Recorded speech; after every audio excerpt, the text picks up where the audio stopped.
Merci d'être venus si nombreux à ce rendez-vous de l'économie ce soir dont le sujet est l'humain face aux enjeux de l'intelligence artificielle, animé par l'enseignant, conférencier, auteur Dan Niem et beaucoup d'autres choses aussi, je pense. Tout cela. Cette conférence est l'adaptation d'une des interventions TEDx de Madame Niem et une déclinaison du propos de son nouveau livre, que je trouve extraordinaire en titre, Le Manifeste du crapaud fou, qu'elle a écrit avec le grand scientifique Cédric Villani et avec un collectif d'une quarantaine de personnalités éminentes. Ce livre sort ce mois-ci, au moment où Cédric Villani vient d'être mandaté par le secrétaire d'État au numérique pour une grande étude sur comment les Français peuvent se préparer à penser ce nouveau monde qui arrive. Un monde où les fake news, la post-vérité, l'intelligence artificielle et le big data ont de plus en plus de pouvoir et où il nous faut sans cesse nous demander comment garder l'humain au centre de tous ces enjeux technologiques. Nous sommes vraiment honorés que Madame Niem vienne discuter de cette question fondamentale avec nous ce soir. Je voudrais préciser que sa présence en Nouvelle-Calédonie est due à sa participation à InnoLab, le premier salon professionnel du numérique et de l'innovation, organisé par Pacific Fab Lab et le MEDFNC, dont la CCI salue le lancement cette année-ci. Pour vous en parler plus en détail, je laisse la parole à un des instigateurs de ce nouveau rendez-vous, M. Hervé Nolot, cofondateur de la société Pacific Fab Lab et du salon InnoLab. Merci de votre attention et bonne soirée à vous tous.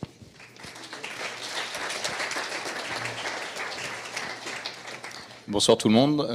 Tout d'abord, merci de votre participation.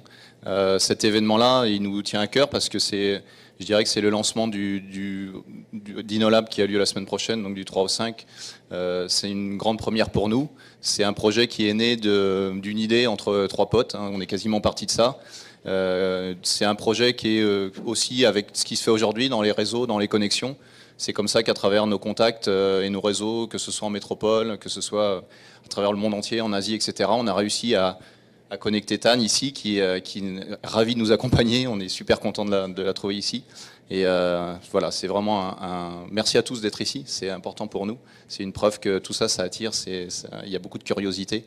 Et rien que ça, c'est une réussite. Donc merci et puis bonne conf.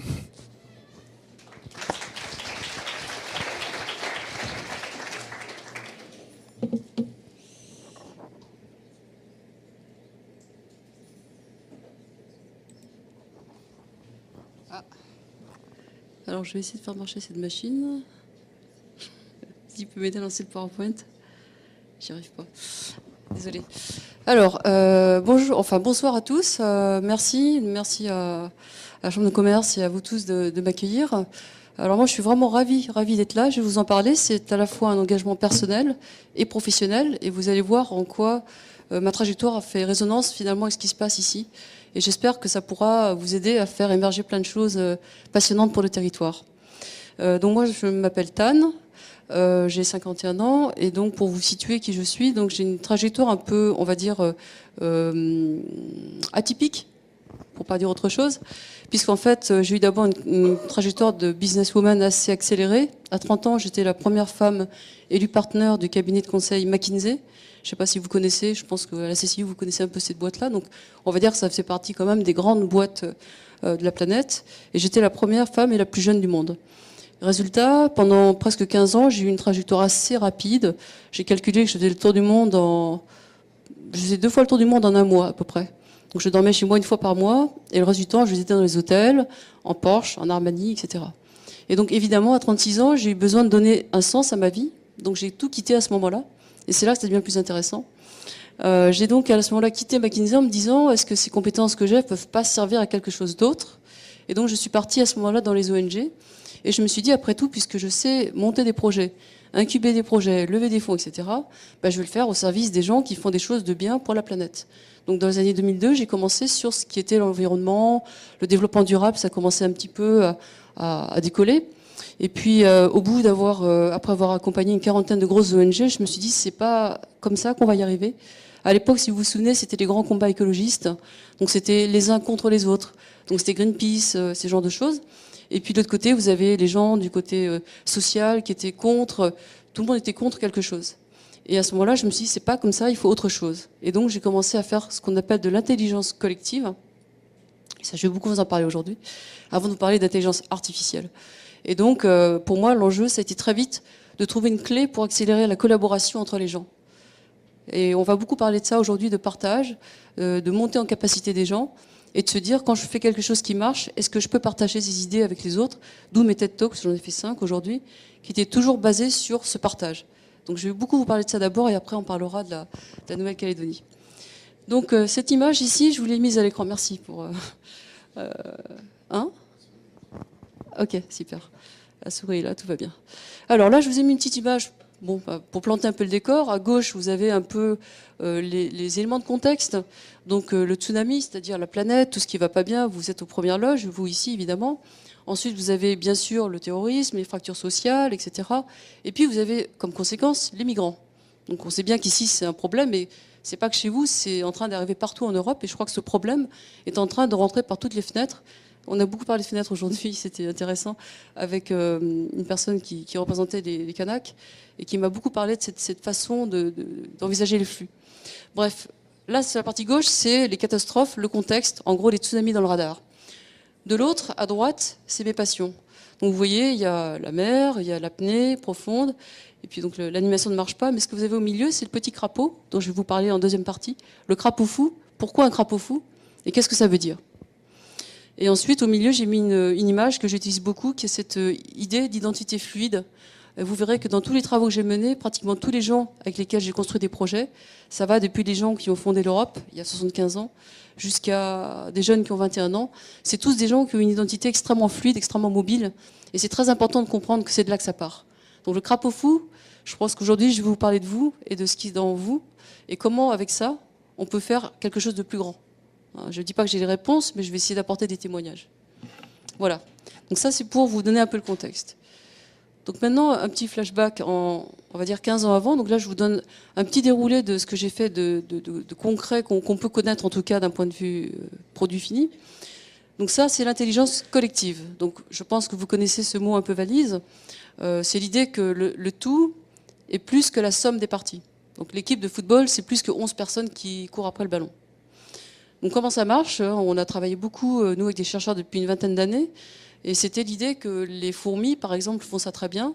Là, vous avez un schéma, on sait que les fourmis sont là depuis des centaines de millions d'années, mais elles sont capables d'avoir une ferme, elles ont du compost, elles élèvent, elles traient des petits pucerons pour nourrir leurs petits, etc., etc. Donc c'est très très bien organisé. Tout ça, c'est des principes d'intelligence collective. Et nous, on travaille depuis 20 ans sur comment adapter ça au monde humain. Et donc je vous donne juste 3 clés, rapidement, parce qu'on n'a pas le temps. La première clé, c'est d'avoir un objet partagé, un objet art.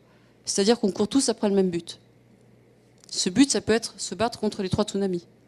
Ou ça peut être de se battre contre le terrorisme. Ou ça peut être d'être plus heureux dans sa vie. Le deuxième objet, c'est ce que j'appelle un processus collaboratif, un processus social, c'est-à-dire quelque chose qui permet l'erreur. C'est le processus social qui prend en charge les erreurs, donc si vous vous plantez, on ne vous élimine pas. Sans quoi personne n'ose prendre des risques. Et ça, c'est la clé, si vous regardez bien, de ce qui se fait à la Silicon Valley. C'est on fait do it, fix it, on corrige en avançant. Et la troisième chose, c'est ce qu'on appelle, nous, l'holoptisme, avec un H, qui veut dire qu'on voit tous la même chose au même moment. Donc il n'y a pas d'erreur d'interprétation. Et ça, c'est un truc qu'on a beaucoup discuté aussi avec nos amis Kanak ce matin, je trouve ça très intéressant. C'est une manière de s'ajuster pour s'assurer que tout le monde a dit ce qu'il avait à dire avant de prendre une décision collective. Alors bref, tout ça pour vous dire que l'intelligence collective, vous la connaissez au football, vous la voyez au jazz, dans un groupe de jazz qui fait d'improvisation. On la voit en fait à grande échelle, pas au-delà d'un groupe de 1000 personnes. C'est compliqué après, parce qu'il y a forcément des gens qui ne se comprennent pas. Le seul endroit où on le voit à grande échelle, c'est Wikipédia. Wikipédia, vous connaissez certainement, c'est un exemple type d'intelligence collective, et moi j'étais à l'origine du groupe qui a fondé ce machin-là. Et je peux vous dire qu'on a fonctionné comme ça. Donc c'est vraiment un exemple très intéressant d'un truc gratuit, qui permet de créer de la valeur ajoutée, qui est un modèle économique en fait sous-jacent, on pourra en parler si vous voulez, avec toutes ces règles-là. Donc pour remonter dans le temps, donc ça c'était au début des années 2000, quand j'avais commencé à bosser avec les hackers, les gens qui travaillaient sur le logiciel libre, et là je me suis dit, mais c'est peut-être ça la clé. Si vous preniez les principes à l'époque des gens qui ont fait Linux et Wikipédia, et si maintenant on les faisait sortir de la machine pour les mettre dans la vie courante. Après tout, pourquoi pas faire un Wikipédia des écoquartiers, un Wikipédia du bien manger, etc., etc. Donc, ceux qui ont trouvé des solutions qui marchent, est-ce qu'ils peuvent les partager et faire que tout le monde joue le jeu? Vous voyez, c'est le principe tout bêtement de Wikipédia appliqué à la vraie vie. Mais ça, j'ai commencé il y a 15 ans. À l'époque, on me disait déjà, t'es folle, ton Wikipédia, ça ne veut pas voler. Mais alors, en plus, le faire dans une ville, ça va pas la tête, quoi.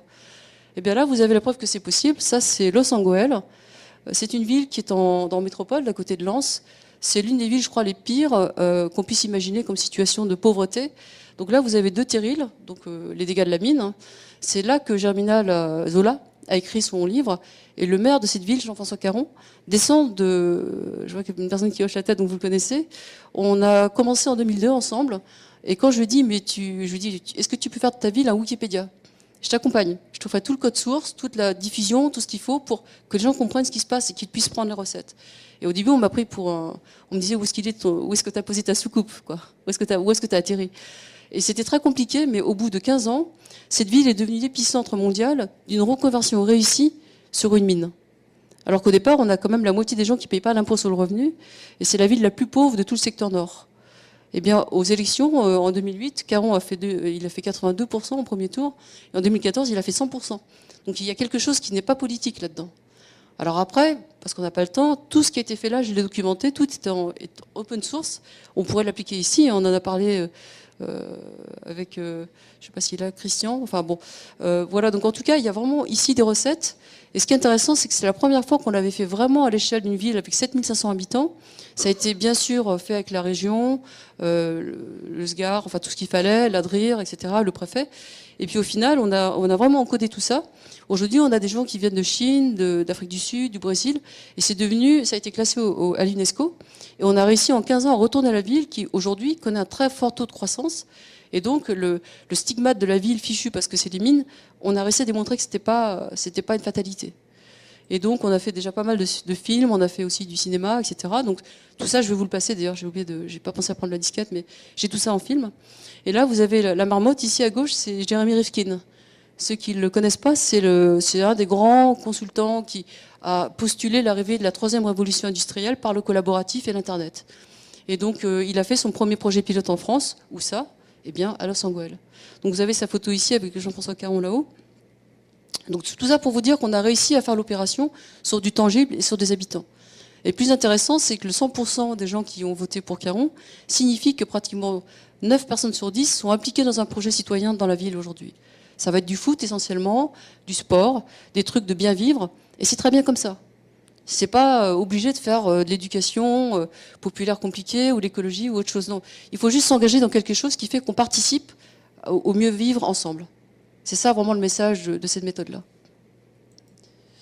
Ensuite, en 2008, vous vous souvenez, c'était je ne sais pas si vous l'avez beaucoup vécu, mais nous en Occident, en métropole, ça a été très très très lourd. C'était les subprimes. L'Occident, excusez-moi, je pensais en fait à l'Ouest, mais au sens où le côté négatif de l'économie surendettée, etc. Et donc, on a eu un cataclysme, beaucoup de gens sont tombés pauvres, et à cause de ça, on a commencé à voir le décollage de l'économie collaborative. Donc ça, c'est quoi? C'est l'idée qu'au lieu d'acheter quelque chose, on peut le partager.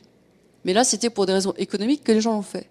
Donc cette économie-là, si vous voulez, sans rentrer dans le détail, ça donne les makers, ce qu'on va voir à InnoLab.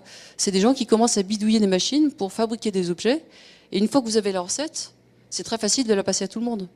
Donc je vais vous passer une petite vidéo là-dessus pour vous montrer comment on l'a fait avec des tracteurs, qui n'est pas l'engin le plus sexy à faire, évidemment. Alors... Farmer, technologist. Merci. I was born in Poland, now in the US. I started a group called Open Source Ecology. We've identified the 50 most important machines that we think takes for modern life to exist. Things from tractors, bread ovens, circuit makers. Then we set out to create an open source, DIY, do-it-yourself version that anyone can build and maintain at a fraction of the cost. We call this the Global Village Construction Set. So let me tell you a story. So I finished my 20s with a PhD in fusion energy, and I discovered I was useless. I had no practical skills. I mean, the world presented me with options, and I took them. I guess you can call it the consumer lifestyle. So I started a farm in Missouri. and learn about the economics of farming. I bought a tractor, then it broke. I paid to get it repaired, then it broke again. And pretty soon, I was broke too. I realized that the truly appropriate low-cost tools that I needed to start a sustainable farm and settlement just didn't exist yet. I needed tools that were robust, modular, highly efficient and optimized, low cost, made from local and recycled materials that would last a lifetime, not designed for obsolescence. I found that I would have to build them myself. So I did just that. And I tested them. And I found that industrial productivity can be achieved on a small scale. So then I published the 3D designs, schematics, instructional videos, and budgets on a wiki. Then contributors from all over the world began showing up, prototyping new machines during dedicated project visits. So far we have prototyped 8 of the 50 machines, and now the project is beginning to grow on its own. We know that open source has succeeded with tools for managing knowledge and creativity, and the same is starting to happen with hardware too. We're focusing on hardware because it is hardware that can change people's lives in such tangible material ways. If we can lower the barriers to farming, building, manufacturing, then we can unleash just massive amounts of human potential. That's not only in the developing world. Our tools are being made for the American farmer, builder, entrepreneur, maker. We've seen lots of excitement from these people who can now start a construction business, parts manufacturing, organic CSA, or just selling power back to the grid. Our goal is a repository of published designs so clear, so complete that a single burned DVD is effectively a civilization starter kit. I've planted 100 trees in a day. I've pressed 5,000 bricks in one day from the dirt beneath my feet and built a tractor in 6 days. From what I've seen, this is only the beginning. If this idea is truly sound, then the implications are significant. A greater distribution of the means of production, environmentally sound supply chains, and a newly relevant DIY maker culture can hope to transcend artificial scarcity. We're exploring the limits of what we all can do to make a better world with open hardware technology. Thank you.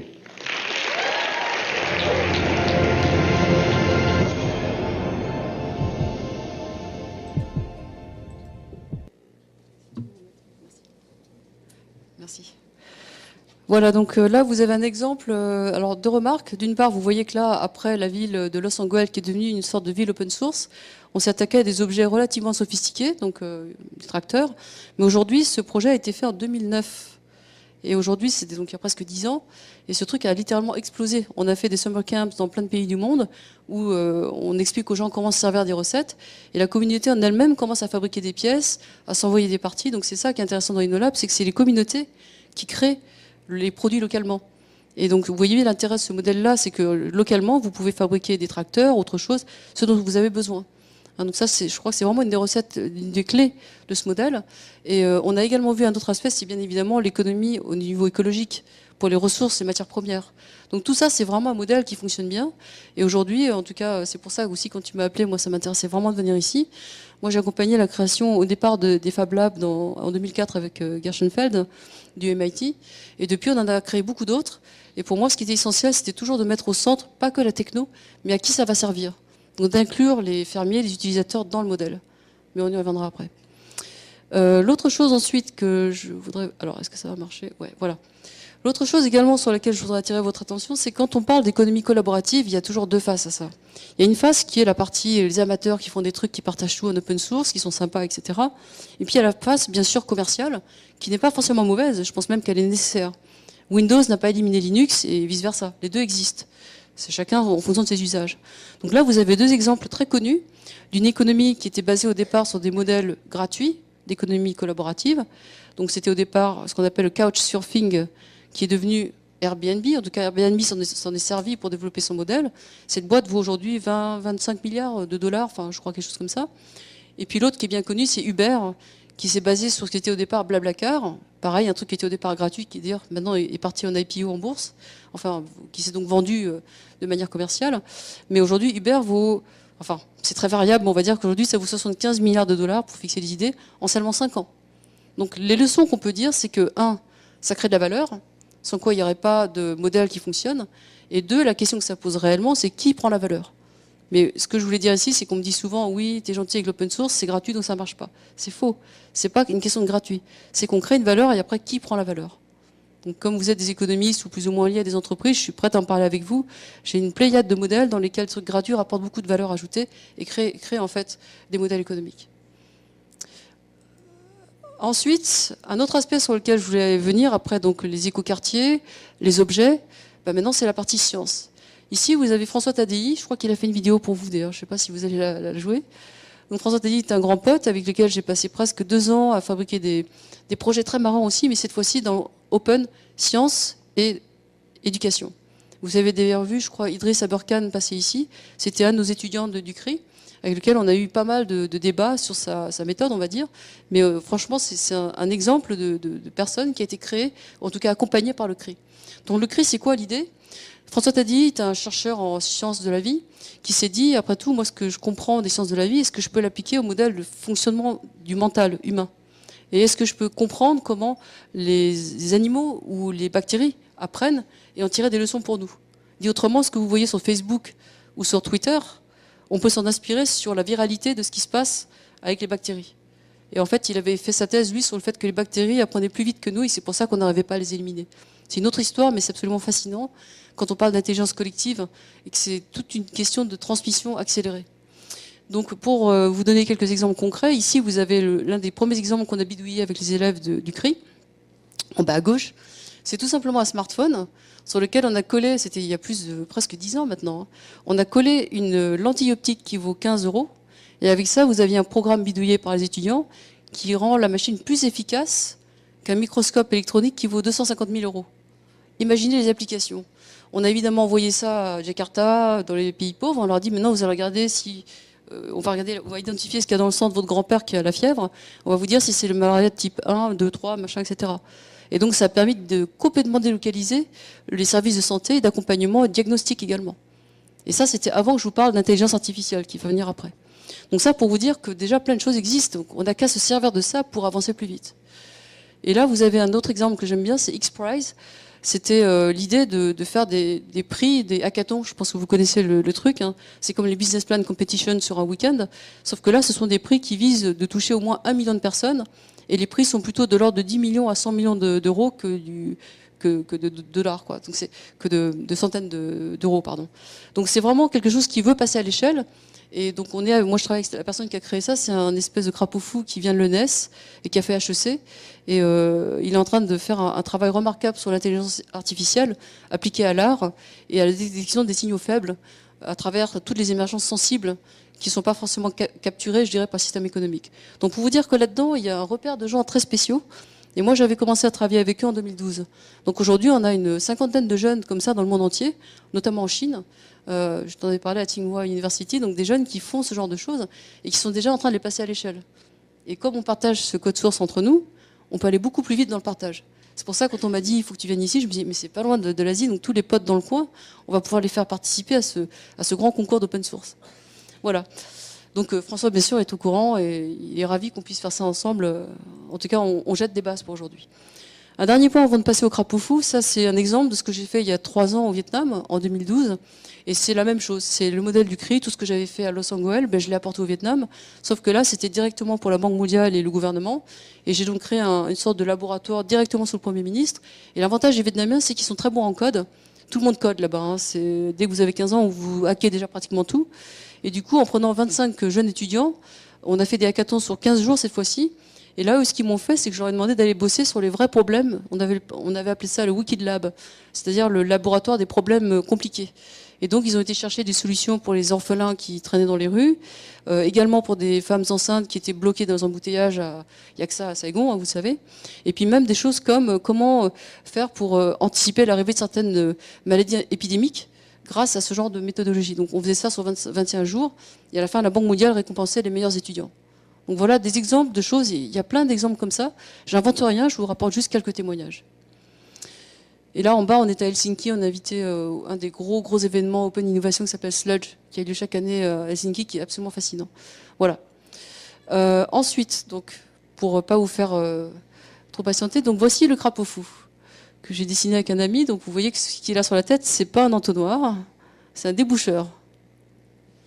Parce que l'idée, c'est qu'il va nous aider à déboucher l'horizon. Alors le crapaud fou, c'est quoi l'idée ? C'est dans la nature, en fait, les crapauds fous, c'est une vérité écologique. Hein, c'est des indicateurs de la qualité d'un écosystème. Et ce qui se passe, c'est que chaque année, ils migrent dans le même sens pour se reproduire. Et donc, ils sont tellement grégaires qu'ils font tous dans le même sens. Donc, si vous mettez une route au milieu, ils sont tous écrabouillés. Et donc, à un certain moment, pour les protéger, on a fait des trous sous le sol, des tunnels. On appelle ça des crapauducs. C'est vrai, hein, c'est pas une blague. Sauf qu'évidemment, il y en a très peu qui les trouvent et la plupart meurent écrasés. Et puis, parallèlement, quand vous avez un grand changement climatique, tout le monde part dans le mauvais sens. Et donc, ce sont les déviants qui sauvent l'espèce. Ceux qui trouvent le tunnel ou qui vont dans l'autre sens. Donc, c'est ça l'idée. Donc, le crapaud fou, pour nous, c'est l'idée que le déviant, c'est en fait l'idée que c'est le changement de comportement seulement qui peut sauver l'espèce. Voilà. Donc, j'ai commencé ça en octobre dernier avec cette personne, avec un look. Vous connaissez Cédric Villani ? Donc avant qu'il devienne député, ce qui était plutôt un problème pour moi, on était d'abord amis sur tous nos projets, je dirais, scientifiques et surtout nos projets sociaux. Cédric, au-delà d'être un grand chercheur, sans doute l'un des plus grands chercheurs en mathématiques, en tout cas du XXe siècle, hein, du XXIe siècle, il s'intéresse beaucoup aux ONG. Et c'est comme ça qu'on s'est rencontrés. Je suis venue l'épauler sur des projets. Par exemple, ici, on bosse sur un projet avec de la musique, de l'art-thérapie, avec un objet technologique absolument remarquable, qui a fait le tournée du monde dans le palais de Tokyo, etc. Donc c'est un truc numérique, mais on s'en sert pour aider les handicapés. Et le garçon que vous voyez assis dessus, là, c'est un Sri Lankais qui est à la fois autiste et polyhandicapé.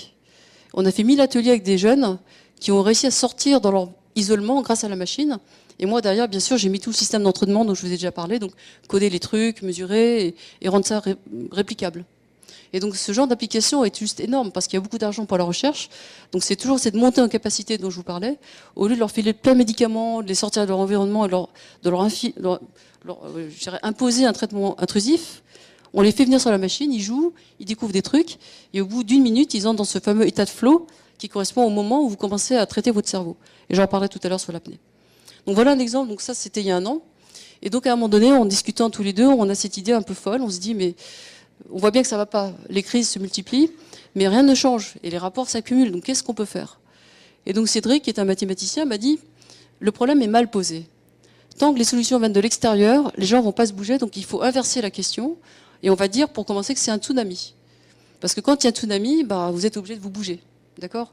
Donc c'était une image au départ. Et donc on s'est dit, bon bah allons-y, toi tu vas chercher les prix Nobel, les grands scientifiques de la planète. Et c'est vrai que Cédric, d'un coup de fil, me fait rencontrer les plus grands chercheurs de la planète. Hein. Il y en avait 80 qui étaient au Vatican en novembre dernier, et moi je pouvais les interviewer en Skype directement, donc c'était juste fabuleux. Et donc lui, il les amenait un peu sur un plateau, on va dire. Et puis moi, de l'autre côté, je mettais tout ce que vous avez vu avant. L'entraînement, l'accélération et la montée en capacité des gens, mais articulé, accroché à ce panel de scientifiques. Et on s'est dit, avec ça, on a peut-être une chance de faire un coup médiatique pour que ça se sache et qu'on puisse parler du crapaud fou à monsieur et madame tout le monde. Alors, c'est pas évident, bien sûr, mais l'idée, c'est de faire un bouquin très simple, marrant, d'où le crapaud avec son déboucheur, que les gens se disent, mais ça me parle, après tout. Et c'est un peu le challenge aujourd'hui, c'est que vous voyez un petit peu en quoi c'est finalement pas compliqué du tout, et c'est même plutôt marrant de faire crapaud fou. Donc, au départ, je suis partie sur cette idée que le vrai problème, on pensait tous les deux que le problème, c'était la crise planétaire écologique. Ça, c'était donc en octobre. Et donc en novembre, j'étais avec mes têtards crapauds fous de San Francisco, en train de monter des projets, et Trump est élu. Et là, je pense que tout le monde est tombé de sa chaise. Que s'est-il passé? N'est-ce pas? Tout le monde s'est dit, mais c'est pas possible. Et donc en alertant tous mes hackers, mes copains, on a essayé de comprendre, et très vite, on a découvert le poteau rose. À l'époque, on ne le savait pas, maintenant on en parle beaucoup. La première chose qu'il y a eu, c'est qu'il y a eu cet aspect ici, c'est Cambridge Analytica, c'est une boîte qui fait du big data.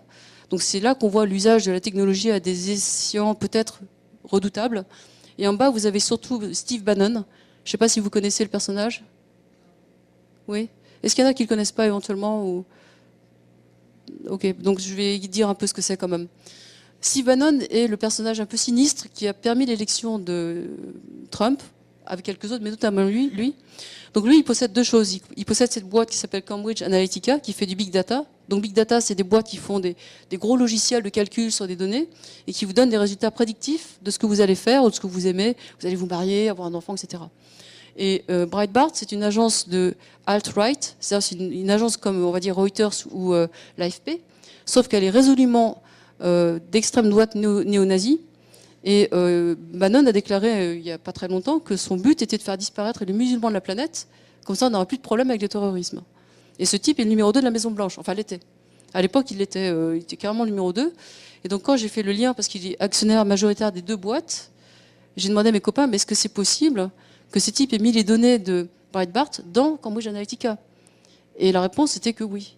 Et c'est ce qui donne ceci. Vous avez peut-être entendu parler de cette histoire de pape qui aurait été derrière Trump, etc. Enfin, il y a eu une invasion de fake news. Donc fake news, ça veut dire fausse vérité. Et le truc est le suivant. Cambridge se vante qu'avec 65 likes sur Facebook, ils savent absolument tout de vous. Et donc ils vont détecter que vous avez peut-être un petit sentiment insécuritaire, ou que vous êtes légèrement peut-être anti-musulman, ou anti-LGTB, ou anti-quelque chose. Et après, ce qu'ils font, c'est qu'ils vont cibler la nouvelle dans votre patelin. Ils le font à 5 km à la ronde. La nouvelle qui correspond à ce que vous voulez entendre. Et comme Breitbart a une quantité d'informations tous les jours qui déboulent en masse, ils emmenaient, en fait, chaque fois que Trump allait quelque part, ils recevaient un brief complet des tendances, mais au niveau du pâté de maison. Et avec ça, vous avez un ciblage tellement précis qu'un des hackers me disait, c'est plus un message, un politique pour 240 millions d'Américains, c'est 240 millions de messages pour 240 millions de personnes. Et voilà. Une campagne qui coûte 17 millions d'euros et qui touche absolument tous les gens qui hésitaient. Et c'est ça qui a fait basculer les 10% de gens qui étaient hésitants d'aller voter ou pas. Donc voilà, ça c'est un élément qui était vraiment extrêmement inquiétant. Ensuite, avec Cédric, on s'est renseigné sur ce qui se passait, les gens qui font les algorithmes, est-ce qu'ils étaient conscients des problèmes chez Google, Facebook, etc. La réponse, c'est qu'ils étaient en train de se rendre compte. Donc on était au début d'un second tsunami qui pour moi était bien plus grave. C'est moi ce que j'appelle le cancer de l'esprit. C'est-à-dire qu'après le cancer de la planète au niveau physique, vous aviez le cancer de l'Internet, et vous avez remarqué qu'aujourd'hui, un chiffre en tout cas, je ne sais pas pour vous, mais en métropole, 70% des gens s'informent sur Internet. C'est-à-dire qu'ils lisent les nouvelles que leur envoient leurs copains sur Facebook. Donc quand une nouvelle vous arrive, qui a été envoyée par quelqu'un qui l'a likée, généralement vous ne vérifiez pas la source. Il suffit que ce soit New York Times sans S, c'est pas pareil que New York Times avec un S. Vous voyez, ce genre de petits trucs. Et du coup, il y a plein d'informations, une fois qu'elle est rentrée dans le réseau, likée par vos copains, ça se diffuse de manière absolument virale. Et donc là, face à ça, on n'avait pas énormément de solutions. Donc on a eu l'occasion d'en discuter avec les grosses GAFAM et autres. GAFAM, c'est Google, Amazon, Facebook, Apple, Microsoft. À L5, elle pèse quand même pratiquement tout le PIB de la France. Hein. Et donc à ce moment-là, il y avait une levée de boucliers, on ne savait pas trop quoi faire, mais on sentait qu'il y avait un gros danger. Donc deuxième tsunami. Troisième tsunami, et ça, je pense que ça vous concerne tous, c'est justement l'intelligence artificielle, l'IA, pour faire simple. Je ne sais pas si vous avez remarqué qu'à la fin de l'année dernière, il s'est passé un truc quand même assez important. Google est passé en ce qu'on appelle le machine learning. Le machine learning, c'est quoi? C'est une forme d'IA qui fait que la machine apprend comme nous. Elle fait comme un bébé qui se gave de données et apprend en tâtonnant, en tombant par terre, et donc apprend, mais à une vitesse phénoménale, puisque la machine va avec... Je crois que nous, on doit faire... je ne sais plus le chiffre, peu importe. En tout cas, une machine va tellement plus vite à apprendre que si elle apprend comme nous, en étant nourrisson, elle va très vite nous dépasser. Et donc, quand Google est passé là-dessus, ça voulait dire un signe, c'est qu'on a atteint un niveau de non-retour. Parce que jusque-là, la machine apprenait uniquement ce qu'on lui disait, elle répétait de manière un peu stupide, comme vous faites de la grammaire ou du solfège. Là, c'est différent. La machine reçoit plein de données et elle comprend des trucs, et nous, on ne sait pas comment elle comprend. Et ça, tous les experts sont formels. On ne sait pas comment elle fait pour, à partir plein de données, on voit qu'à la sortie, elle a trouvé la bonne réponse, mais on ne sait pas par quel circuit elle est passée. Et ça, c'est dangereux. Donc, en parlant avec l'expert de la question, qui est conseiller du Premier ministre, Sir Peter Gluckman, il m'a dit ceci, là-haut, à droite, il m'a dit, le génie digital est sorti de sa bouteille, on ne saura pas le remettre dedans. La question, c'est qu'est-ce qu'on va lui apprendre? Il faut comprendre que cette machine, elle apprend par l'erreur. Donc plus elle reçoit de data, plus elle se gave, plus elle se nourrit, et plus elle va devenir intelligente. Et donc évidemment, la question, c'est qui sont les faits autour du berceau? Pour l'instant, la bonne nouvelle, c'est que les choses qui sont dans les laboratoires n'ont même pas l'intelligence d'un ver. On a reproduit une machine avec 302 neurones. Nous, on a 86 milliards de neurones, donc on n'y est pas pour l'instant, si vous voulez. Mais elle apprend à une telle vitesse qu'elle est déjà en train d'en taper à la souris qui a 70 000 neurones. Donc on n'est pas loin du stade du nourrisson, du bébé. Donc voilà. Et c'est là-dessus qu'avec Cédric, on s'est vraiment emparé du problème. Et c'est une bonne nouvelle que Cédric s'occupe maintenant de la mission au niveau du gouvernement français. Nous, ce qu'on veut, c'est pas améliorer les algorithmes, ni faire plus de ça. Ce qu'on veut, c'est comprendre les implications pour les gens. Première application ici, quand même, c'est... alors là, vous connaissez cette histoire de l'attention, peut-être. Alors là, c'est une statistique. En 2000, l'attention moyenne d'un Français était de l'ordre de 12 secondes sur un sujet. 12 secondes, vous restez 12 secondes avec un truc et vous passez à autre chose. Aujourd'hui, elle est passée à 8 secondes à cause des smartphones. Et le temps de concentration d'un poisson rouge est de 9 secondes. Bon, le raccourci, c'est du sophisme, hein, bon, d'accord. Mais ce qui est drôle, c'est quand même de se dire, à cause du smartphone, on a perdu en capacité de concentration. C'est tout l'inverse de ce que je vous disais sur les autistes et sur l'apnée et toutes ces choses-là. Donc on voit bien que toutes ces prothèses dont on s'est doté, l'écran, mais surtout le smartphone, sont des choses qui remplacent un peu notre capacité de concentration. Aujourd'hui, je pense que vous n'avez plus d'agenda. Vous sortez votre téléphone et c'est « Allô, t'es où ?» Est-ce que vous savez encore regarder un plan de route? Non, vous cherchez sur Google Maps. Est-ce que vous avez encore des souvenirs de certaines choses? Non, vous prenez Wikipédia, etc. Donc tout ça, c'est pas que c'est négatif, c'est qu'il ne faudrait pas pour autant s'amollir l'esprit. C'est juste de garder une capacité à faire des choses sans la machine. Sans quoi, le risque, il est là. Donc ça, c'est toujours les petits crobards du crapaud fou. L'idée, c'est qu'aujourd'hui, vous avez compris, le bébé, le nourrisson, dans les laboratoires, se nourrit de vos datas. Ces datas, c'est quoi? C'est votre smartphone, c'est vos usages de Google, mais c'est demain votre voiture. Quand votre voiture vous dit tout, c'est tout ce que vous faites, où vous allez, à quelle heure vous êtes allé, comment s'appelle votre copine, etc., etc. Donc ça vaut de l'or. C'est ce qui permet à Cambridge de truquer les votes, et c'est ce qui permet aux autres de vous vendre des chaussures, etc., etc. Et donc, mon petit crapaud ici, ce qu'ils disent, c'est qu'ils aiment vos données. C'est pour ça que c'est gratuit, parce qu'ils veulent que vous veniez chez eux. C'est à nouveau pas pour les vilipender, c'est pour dire, soyez conscients que vos données servent à vous vendre plus de trucs. Voilà. Donc par rapport à ça, maintenant on va parler un petit peu des solutions. Donc par rapport à ça, donc on était à ce moment-là au mois de février, donc j'ai enchaîné, donc comme l'a dit Madame tout à l'heure, j'ai donc embarqué à bord une quarantaine de personnes, et la clé c'était l'idée de la transmission accélérée. Par rapport à ce que je vous avais dit avant, je me suis dit il faut qu'on aille beaucoup plus vite, il faut qu'on ratisse depuis les 18 ans jusqu'à 75 ans et au-delà, et qu'on fasse une accélération. Uber a mis 5 ans pour valoir ce qu'elle vaut. Pourquoi est-ce qu'on ne peut pas faire la même chose sur ce que je vous racontais sur le Vietnam, sur Los Angeles, etc. Los Angeles, c'est 15 ans. La plupart des projets de développement durable, c'est 20 ans. Donc on n'a pas le temps, il faut aller plus vite que ça. Donc je me suis dit, est-ce que je peux prendre toutes les recettes qu'on applique au prototypage rapide, ça c'est le jargon pour parler de ce qu'on fait dans les Fab Labs et autres, et l'appliquer à ce genre de trucs. Et donc la difficulté a été de prendre des prix Nobel qui sont très lents, etc., à les faire entrer dans des processus de type hackathon, sur des problématiques où il y avait du Facebook, du Twitter, partout. Donc vous imaginez la différence de culture qu'il y avait là-dedans. Et donc c'est ce qu'on a fait. Au premier plan, vous avez ici le père fondateur de l'Europe avec de l'or. Et à côté, vous avez Ticket for Change, enfin plein de jeunes. Je ne vais pas détailler tous les noms ici, mais retenez simplement qu'il y avait une diversité fabuleuse. Et ces gens ont donné tous le meilleur d'eux-mêmes. C'était vraiment l'idée de mettre comme une sorte de bouteille à la mer, mettre tout ce qu'on a de mieux et tout mélanger ensemble pour transmettre et accélérer le changement. Et oui, alors juste avant, on a vu l'image à droite, c'était l'Académie pontificale des sciences. Donc Cédric était là-bas. Et en parallèle, on avait en écho ce que les scientifiques se disaient là-haut. Et tout ce qu'ils nous disaient, c'est qu'eux, ils avaient des savoirs, mais ils ne savaient absolument pas comment les faire passer dans la société civile. Voilà. Donc ici, je vous donne un exemple que j'aime beaucoup parce que c'est, je pense, le plus facile à comprendre finalement. À gauche, vous avez ce jeune garçon qui était donc considéré comme un moins que rien, hein, puisqu'il était handicapé et tout ça. Aujourd'hui, c'est devenu la vedette au niveau musical de la troupe qu'on a créée. Et tous ont un handicap d'une manière ou d'une autre. Mais aujourd'hui, on a enregistré des trucs et lui, il se produit au Grand Palais, il fait des shows.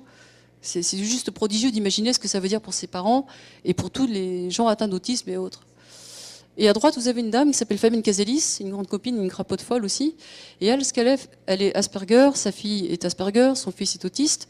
Et elle a développé le premier protocole d'Open Science sur l'autisme. Et ce qu'elle dit, elle, c'est qu'elle a publié sur valoriser la neurodiversité en disant, on connaît habituellement ceux qui sont à droite de ce spectre, ça c'est la courbe de Gauss. À droite, c'est les QI élevés. Donc on dit, oui, à droite, c'est les génies, c'est Mozart, c'est Einstein, et tout ça, c'est génial. Et donc, on oublie les mecs à gauche qui sont, entre guillemets, anormaux ou handicapés. Et nous, ce qu'on dit, c'est que tous les extrêmes sont importants. c'est là qu'on trouve les crapauds, aussi bien à gauche qu'à droite. Parce qu'aujourd'hui, on est capable de démontrer avec ce qu'elle fait, avec les encéphalogrammes et autres, que les autistes et d'autres types de gens qui sont différents, ils ne sont pas anormaux, ils ne sont pas dans la norme. Et c'est d'être hors de la norme qui va nous aider. Je peux vous détailler des travaux qu'on a fait sur Néandertal, avec des paléontologues, etc., sur la manière dont les gens perçoivent le monde quand ils sont autistes, et Néandertal était autiste, en fait, etc. Des trucs absolument passionnants. Et aujourd'hui, comme on voit qu'on va dans le mur, moi je suis convaincue, et elle le prouve avec ses scientifiques à elle, qu'il faut valoriser cette différence. Donc on est en train de développer des protocoles avec les surdoués, donc les gens qui sont hyperactifs aussi, des gamins qui ne vont pas à l'école, qui n'arrivent pas à rester sur place sur un banc. Vous savez bien que l'école française est très, très mal. Donc on les traite un peu d'anormaux ou de retardés, alors qu'en fait, ils ont plein de capacités. Sauf que l'école n'est pas adaptée pour ça. Donc avec François Tadei, avec Fabienne et d'autres, on est en train de développer des protocoles de jeux sérieux qui permettent de travailler sur ces choses-là pour que l'enfant se développe là où il est fort. Et après, on a des prolongements avec Harvard, bon bref, des grandes écoles du côté américain, pour déployer des approches, on va dire, plus adaptées à des enfants, entre guillemets, plus dans la norme. Donc là, il y a tout un volant qui me semble très important, mais qui s'adapte aussi aux adultes. Donc là, c'est là que je mets un petit peu ma petite passion perso. Là, vous avez un de mes amis, donc c'est avec lui que j'avais monté les projets au Vietnam. Et là, ce que vous avez, c'est l'évolution de son cerveau avec un outil qu'on se met sur la tête qui est en open source, qui stimule un petit peu les neurones apprenants, parce qu'ils sont en fait en surface du cerveau, on les voit un peu sur l'encéphalo. Mais ce qui est important de retenir, c'est que donc lui, il a presque 38 ans maintenant. Il a monté un nombre de boîtes hallucinant au Vietnam et à la Silicon Valley, et il est né à 95% aveugle. Parce que le câble optique, le nerf optique ne fonctionnait pas. Eh bien, en appliquant cette méthode et en méditant et en essayant de visualiser ce qu'il pouvait voir, aujourd'hui, il traverse les rues de Saigon tout seul. Imaginez la performance, quoi, sans canne. Donc tout ça, ça montre qu'on peut inverser certains processus dégénératifs. Et donc lui, il est assez connu aujourd'hui parce que du coup, c'est avec lui que j'ai monté tous ces projets au Vietnam. Parce que lui, l'empathie, vous imaginez qu'il sait ce que c'est. Il me dit qu'il a réussi à imaginer ce que c'est qu'une banane alors qu'il n'en a jamais vu de sa vie. Ça veut dire qu'il imagine ce que vous voyez quand vous voyez une banane et qu'il reproduit l'image mentalement. Donc ça, ce sont des maîtres de l'esprit, donc mon exemple. Un deuxième ici, c'est Guillaume Néry, donc ça devrait vous parler. Il est venu ici il n'y a pas très longtemps. C'est donc un grand pote, enfin voilà, on est plusieurs dans cette réflexion. On se dit, après tout, si nous, ça nous fait du bien, qu'est-ce qu'on peut en tirer pour la population générale? Et vous avez la mer à côté, donc c'est vraiment le contexte assez idéal pour ça.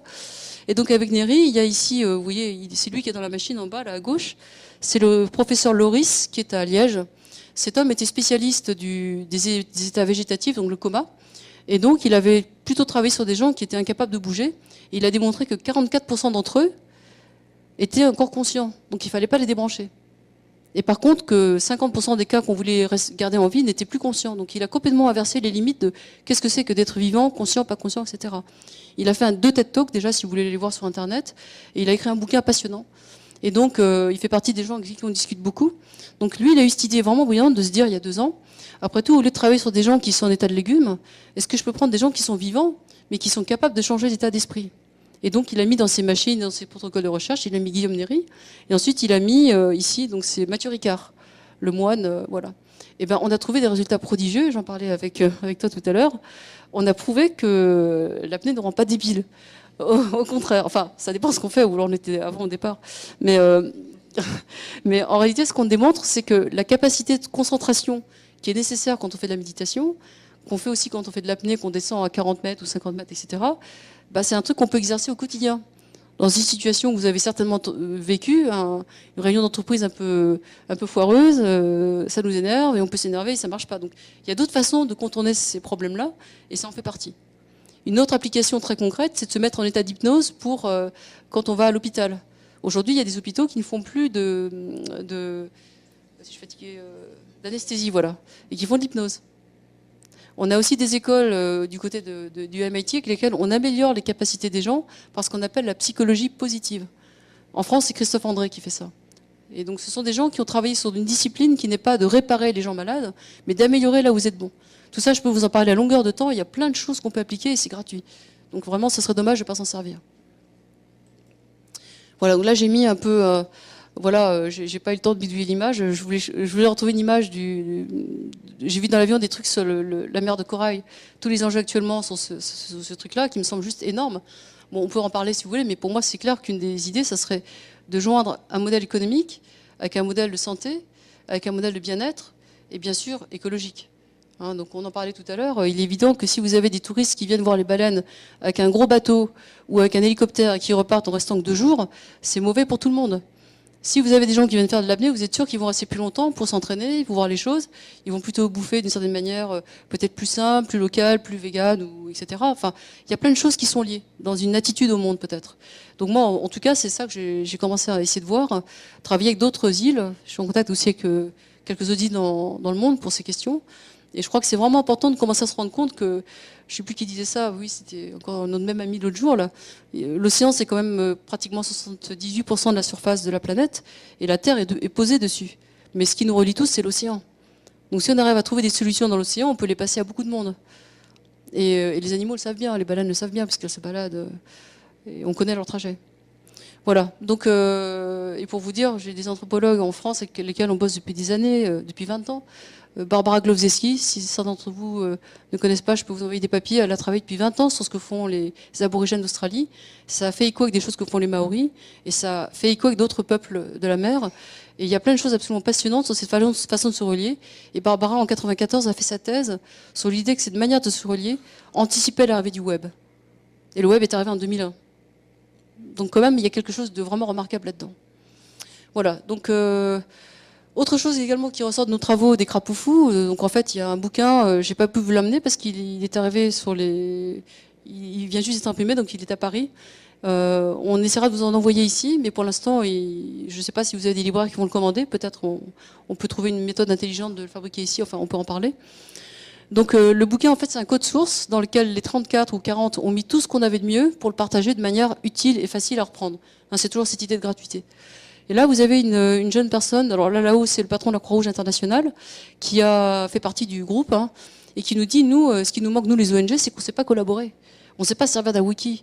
On ne sait même pas ce que c'est que vos histoires de Facebook et compagnie, donc aidez-nous. Donc là, il y a un vrai volant, dans la mesure où aujourd'hui, les migrants, ça va être absolument partout. Tous les problèmes de santé, d'humanitaire, tsunami, etc., tout le monde va en avoir. Donc si on n'est pas capable de se passer des recettes et d'aller plus vite dans l'aide aux personnes, et surtout de leur donner les moyens de se venir en aide, on va juste pas y arriver. Donc on est en discussion avancée avec les gens de Médecins du Monde et quelques autres ONG sur comment travailler sur des modèles de montée en capacité, les Fab Labs et autres, pour que les gens puissent eux-mêmes développer des solutions locales en urgence. Et ici, Sarcellopolis, c'est une autre personne qui est une jeune Française qui a développé un programme absolument remarquable pour les banlieues. Alors qu'en France, quand vous demandez qu'est-ce que Sarcelles vous évoque, Sarcelles, vous connaissez? Non? Oui? Non? Si je vous posais la question, ça vous dit quoi, Sarcelles? Quoi? Voilà, délinquance, voiture brûlée, émeute, banlieue sale, tout ça.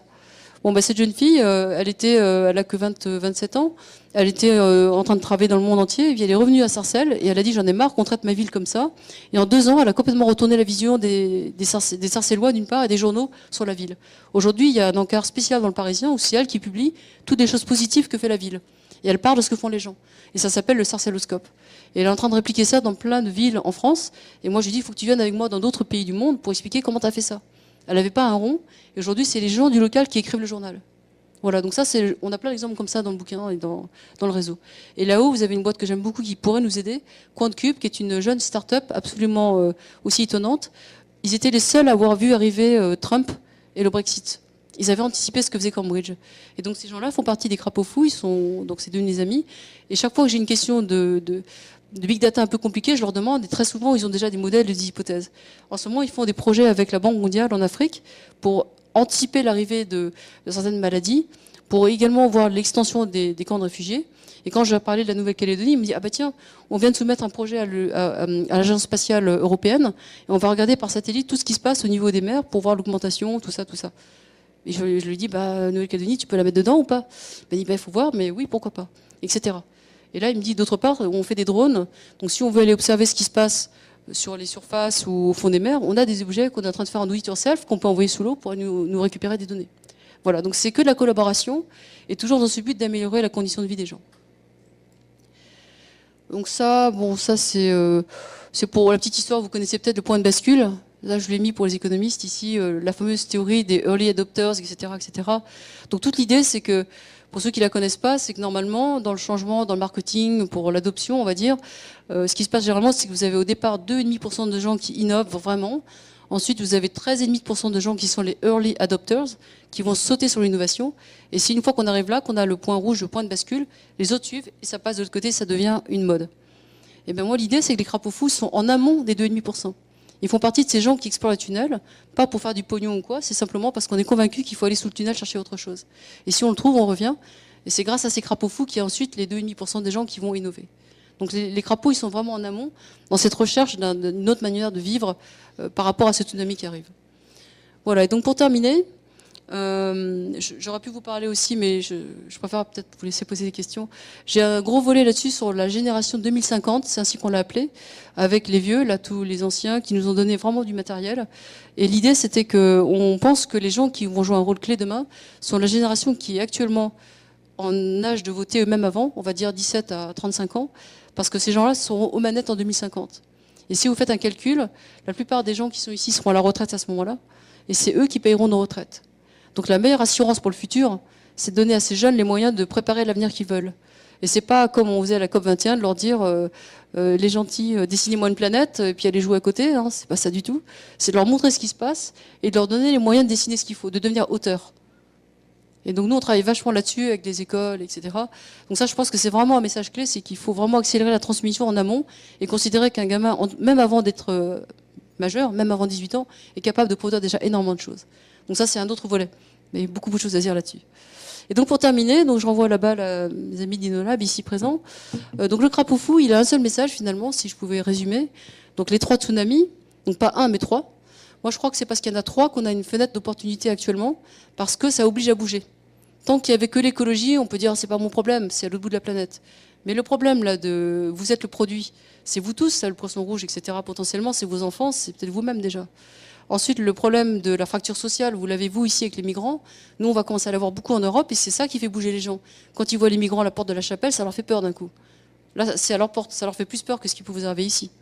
Et donc, au résultat, il y a vraiment quelque chose qui fait que les gens, je pense qu'il y a une possibilité. Donc, le crapaud fou, c'est une invitation, c'est pas des solutions, c'est des témoignages et c'est juste l'idée que ce petit pas de côté, il peut commencer n'importe où. Ça peut être de vous inscrire dans un club, de manger moins de sucre, parce que ça fait du diabète, c'est de faire un peu d'apnée, c'est n'importe quoi. Dans le cas de Los Angeles, c'était beaucoup de sport, des trucs très simples. Mais le simple fait de devenir acteur, c'est le fait de commencer à être crapaud fou. Et ensuite, nous, avec tous nos réseaux, parce qu'on fait ça dans beaucoup de pays, eh ben, on va trouver d'autres personnes qui font comme vous. Et après, quand on met ça en réseau, par l'échange des données, etc., ça peut créer des connexions absolument inattendues.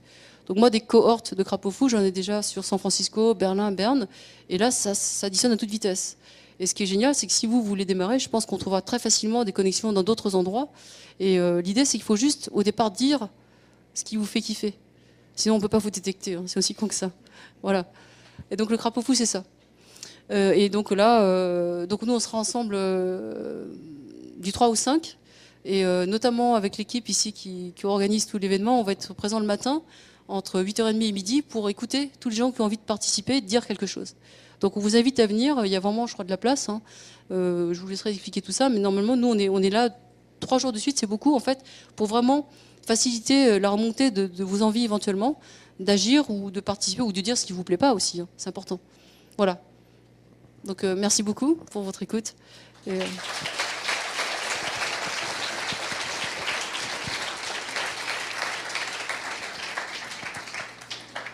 alors, je ne sais pas comment on fait maintenant, si vous avez des réactions, des questions, des commentaires.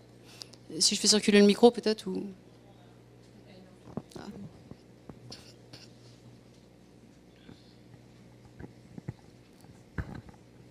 Bonsoir, merci déjà. Quand vous parliez de Steve Bannon tout à l'heure et de Breitbart, je vois pas comment il aurait pu avoir accès aux données de Facebook en fait. Pourquoi Zuckerberg lui aurait permis de faire ça? Très bonne question et malheureusement qui moi-même m'a fait tomber de ma chaise à l'époque. J'ai pensé comme vous, j'ai dit mais non, je connais pas Breitbart, etc. Mais en fait, ça vous arrive souvent de vous inscrire sur un site, une appli quelconque, qui vous dit pour simplifier la vie, inscrivez-vous avec Facebook. Est-ce que vous avez déjà coché une fois sur cette case? Oui, et d'ailleurs c'est drôle parce que j'ai eu l'expérience sur Airbnb et ça m'a bluffé parce qu'il disait soit vous payez 20 €, soit vous vous inscrivez via Facebook. Donc ça veut dire qu'ils estimaient mes données que je pouvais leur fournir ou pas à 20 euros. J'ai préféré payer Voilà. 20 euros en l'occurrence. Eh ben, c'est exactement ça. Actuellement, on estime que votre usage de Google vaut 20 euros par an à peu près, entre 20 et 40 selon votre usage. Mais on va dire 20 euros en moyenne, parce que c'est beaucoup d'argent. Une simple alternative déjà pour savoir, je vous en parlerai après, mais donc 20 euros. Ensuite, quand vous cliquez sur Facebook, et si l'appli appartient à cette espèce de nébuleuse dans laquelle Breitbart est impliqué, vos données sont aspirées. Et il suffit qu'un de vos copains soit tombé dedans et vous êtes dedans. Parce que si un copain vous like et met votre nom sur une de ses pages, vous êtes dans son réseau. Donc, il suffit qu'une personne de votre réseau ait cliqué une fois là-dessus et c'est parti. C'est pour ça que quand moi j'ai eu accès à toutes les données des Américains en fait. C'est ça qui est effroyable. Moi je disais mais je ne me sers pas de Facebook ou très peu. Mais il suffit qu'un copain ait mis Tanium sur une page et puis tout, que mes données se sont aspirées dedans. Et le pire c'est que les Russes ont fait ça aussi. Hein. Ils ont créé des faux comptes. On a vu l'augmentation des comptes et c'est ça qui a fait... Aujourd'hui Facebook a accepté d'engager 3000 personnes pour vérifier les contenus parce que jusque-là ils ne voulaient pas s'y attaquer. Et en fait ils avaient créé des faux comptes et ces faux comptes inondaient de données fausses mais suffisamment crédibles pour que ce qu'ils appelaient les stupid idiots, enfin les... non c'était useful idiots, donc idiots utiles. Donc on envoie ça à des gens dans le réseau en sachant qu'ils ont une légère préférence anti quelque chose. Vous faites passer une info fausse avec un faux compte et du coup ils vous like et après vous inondez son compte de tout ce que vous voulez. Donc il y a vraiment eu des tas de comptes qui ont été créés. Donc après ce qu'on a fait c'est qu'il y a eu des sites qui ont été mis en place pour détecter les sites à tendance alt-right, donc extrême droite nazie, et couper les liens si possible avec ces sites-là. Mais il y a eu plein d'exemples comme ça. Au début, ça a pris presque 2 mois avant qu'on réalise le poteau rose. Moi, je me souviens, le jour de Noël, j'étais en train de regarder ce qui se passait sur Google, et je vois passer un article d'une journaliste du Guardian qui tape sur sa recherche. Elle cherchait Are Jewish, elle voulait taper Are Jewish quelque chose. La machine complète Devil. Donc, est-ce que les Juifs sont le diable? Donc, elle se dit, mais comment c'est possible que la machine me pose cette question? Donc, elle clique, et elle atterrit sur une quantité de sites complètement immonde, quoi. Et le fait, c'est que plus ça arrive, plus la machine apprend que c'est vers là qu'il faut aller, et plus elle monte ça dans le ranking de votre page. Donc après, à un certain moment, vous vous rendez compte que l'algorithme, il fait des tas de trucs que vous ne contrôlez pas. Vous avez qu'à faire le test ici avec votre ami ce soir, tapez chacun le même mot, vous n'aurez absolument pas la même page à l'arrivée. Donc voilà, donc le résultat, c'est que malheureusement, Breitbart a eu accès à toutes les données parce qu'il suffit que vous ayez cliqué une fois sur Facebook ou que des copains à vous l'ayez fait et vous êtes dedans. Merci. Alors pour être moins négatif quand même, dans les recettes, dans le bouquin, on a fait écrire par Coin de Cube un big data pour les nuls. Donc comment se protéger? Ça va depuis des trucs très très simples, les alternatives open source, jusqu'à des choses sur quand vous voyez des choses arriver, vérifier vos sources, des trucs comme ça. Et c'est vraiment très simple à appliquer. Hein. Donc je les ai mises également sur un site internet. Donc on a toutes les recettes très simples pour se protéger contre ce genre de trucs. C'est vraiment comme contre le sida en fait. Hein. C'est pas tellement plus compliqué. Il faut juste être conscient et en parler autour de soi. Et en pratique, comment ça commence des crapauds fous dans une ville ou dans un endroit? Ça commence exactement comme ici. Ça peut être, on discute, et puis il y a peut-être 3, 4 personnes, 5 personnes qui vont dire « Ah, ça m'intéresse ton truc ». On discute. Vous venez par exemple au salon la semaine prochaine, on s'assoit autour d'une table, vous dites quoi, et comme il y a d'autres crapauds autour de la table, à un certain moment, c'est plus moi qui parle, c'est les autres crapauds qui vont commencer à coasser, hein, vous allez parler entre vous.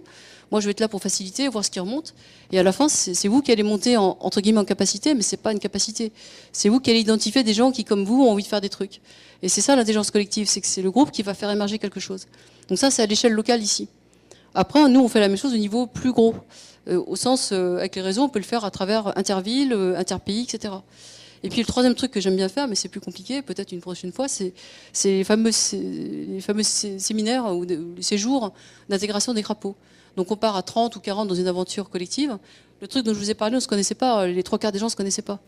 Mais on applique ces recettes et à la fin on produit un texte, on produit une version, un prototype. Le premier prototype a été fait en avril au Trail, il s'appelle le prototype Trail. Il y a le prototype San Francisco, etc. Et tout le monde a accès aux bases de données. Voilà. Et donc c'est vraiment cette idée que on n'invente rien, on donne à voir ce que font les autres. Et surtout ce qui est important, c'est que c'est basé sur le jeu. Le jeu JEU, on s'amuse, on ne se prend pas au sérieux, il n'y a pas d'ego là-dedans, il n'y a pas de starification, surtout pas. Et également, c'est basé sur le jeu JE, c'est-à-dire que chacun de soi peut dire ce qu'il est. Et vous verrez dans une particularité, si vous venez nous voir mardi, mercredi, jeudi, c'est que toute l'équipe qui est là est vraiment dans cette logique de bienveillance. Personne n'est là pour juger les autres, donc les gens trouvent un espace de sécurité où ils peuvent dire plus de choses qu'ils n'oseraient d'habitude. Dans un contexte corporate, on n'ose pas trop s'exprimer, c'est quand même relativement bordé. Et là, toute l'idée, c'est qu'on part d'abord des gens, de ce qu'ils sont, de ce qu'ils ont envie de faire, et seulement à la fin des projets. C'est ça le crapaud fou, c'est qu'on inverse la proposition. Donc voilà comment on commence. Puis autre possibilité, il y a le site internet, et puis bientôt le bouquin qui sera, j'espère, en Nouvelle-Calédonie, où on va peut-être trouver une moyen de le fabriquer ici, peut-être en Fab Lab, je ne sais pas. Le PDF, alors le truc, c'est que j'ai une partie du... Alors, oui, bien sûr, j'ai mis en PDF tout ce qui est le manifeste des crapauds fous, mais il y a toute une série de choses qui sont un récit, une sorte de roman, tout ça. Donc l'éditeur qui a vraiment porté le projet, je crois que c'est normal qu'il y ait une partie pour lui qui revienne logiquement, mais il n'impose pas de prix en plus. Donc on est vraiment dans une logique de don. Lui, ce qui lui importe, c'est que ce livre soit lu. Et pour vous dire, au même moment, il sort le manifeste du Dalai Lama, qui a été interviewé par une jeune fille française de 15 ans. Les deux livres sortent en même temps. Donc c'est un éditeur super engagé. Oui, non, ouais, on va trouver quelque chose. Moi, je suis plus... Ouais. En fait, en ce moment, pour être complète, on a fait la première présentation de ce projet devant des grosses fortunes. Et on leur a dit, est-ce que vous pouvez nous aider? Parce que ce qu'on fait là, c'est pas pour faire gagner de l'argent à l'éditeur. C'est pas ça du tout l'enjeu. C'est pas de vendre 7000 bouquins.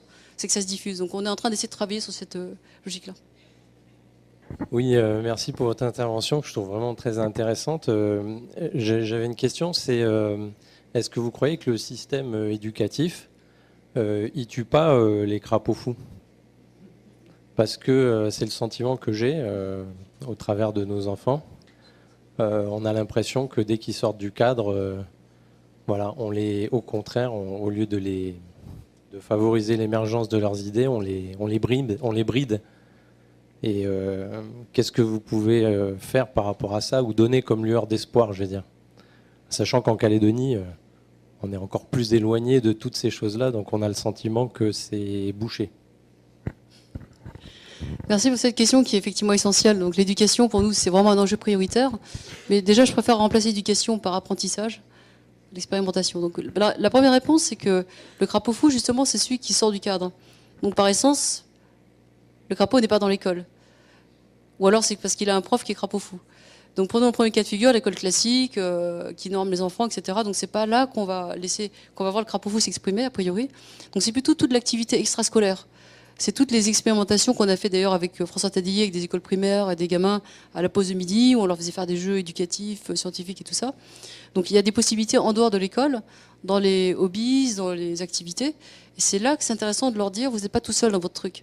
Si tu te sens légèrement mal adapté parce que tu penses trop vite, tout ceci ou cela, il y en a d'autres qui sont comme toi. Donc c'est vraiment cette dimension à l'extérieur qui peut permettre à l'enfant de se rendre compte qu'il n'est pas isolé. Donc aujourd'hui, il y a un certain nombre de problèmes. On ne prend pas forcément en compte la souffrance des enfants dans ce contexte-là. Donc on travaille nous aussi avec des spécialistes des enfants à Paris. On travaille avec une fondation qui travaille sur les surdoués et les jeunes enfants différents pour leur trouver des solutions en dehors de l'école. Ensuite, la deuxième réponse sur l'école elle-même, c'est que pour changer l'école, ça va prendre beaucoup de temps. Donc moi, pour l'instant, je ne m'attaque pas à ce morceau-là. J'essaie de repérer les profs qui sont un peu crapauds fous et surtout les contextes où on peut le faire. Et je pense que dans des contextes où il y a des spécificités locales et qu'on est loin de la métropole, il y a peut-être plus de possibilités de faire des choses, alors que le faire à Paris, sous les phares du rectorat, c'est plus compliqué. Donc je dirais que pour moi, la réponse, c'est d'abord, en dehors du système, cultiver cette partie d'enfants un peu folle, qui ne se prend pas au sérieux. Et deuxièmement, trouver dans l'école les failles dans lesquelles on peut commencer à faire un peu du crapaud. Et puis troisième, à mon niveau, je travaille avec pas mal de profs un peu originaux au CRI, mais pas que, dans des licences, dans des masters. Et il y a très souvent, quand même, dans chaque université, il y a toujours un prof ou deux qui sont un peu spéciaux, quoi, qui veulent faire des trucs différents. Souvent, ils sont sur des cours d'innovation, des cours d'art, ou des cours parfois même de sport. Et du coup, ils ont un prétexte pour expérimenter des trucs. Et dès qu'on peut expérimenter, je pense qu'on peut mettre un peu de crapaud fou. Et je peux vous assurer que c'est pas très compliqué. Hein. Ça peut être juste de changer les règles du jeu de quelque chose, ou de mettre un petit peu de jeu dans la salle, etc. En tout cas, pour le moment, on a plusieurs tests en grandeur nature dans plusieurs sites en métropole, enfin, sur lesquels je suis impliquée. Et je pense que c'est vraiment c'est en train de changer.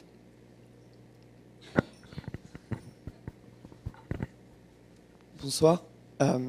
Tout d'abord, je voulais vous remercier pour votre intervention que j'ai trouvée très intéressante moi aussi. J'avais une question par rapport à l'intelligence artificielle et je me demandais si d'ici un avenir proche, on assisterait à la création d'une intelligence artificielle qui serait douée de sentiments. Voilà, merci. Très bonne question. Pareil, ça c'est un gros volet de la recherche que j'ai résumé dans le bouquin. Et grâce à Cédric, ça m'a fait gagner également du temps. Alors, la réponse, c'est que déjà pour distinguer cette nouvelle forme d'intelligence, donc l'ancienne, vous avez compris, elle appliquait les règles. Elle fait le grammaire, le solfège. Bon, cette nouvelle forme d'intelligence, vous lui filez plein de data et vous lui demandez de deviner. Elle teste par plein de chemins et elle trouve la réponse à la fin et elle en déduit les chemins qui fonctionnent, d'accord? Donc pour l'instant, elle sait distinguer un chat, un chien. Non, donc l'algorithme va reconnaître que le chemin qui passe par ce genre de chemin fonctionne, donc il connecte, etc. Bon.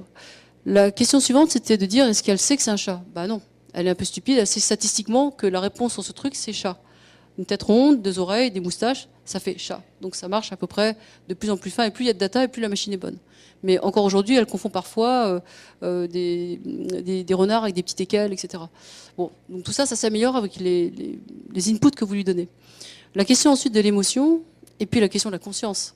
C'est des questions qui déchirent beaucoup les gens. On voit beaucoup ça dans les films de science-fiction qui sont d'ailleurs passionnants, comme Human Robots, ou je ne sais pas si vous avez vu toutes ces séries qui sont pas très loin d'une réalité quelque part, mais qui posent des questions qui inquiètent. Alors la réponse qu'on fait aujourd'hui, c'est que la machine sera capable d'imiter les sentiments, parce qu'elle va être capable de... Déjà, elle sait lire votre visage, hein, vous savez, elle sait lire la colère, les 5 expressions principales.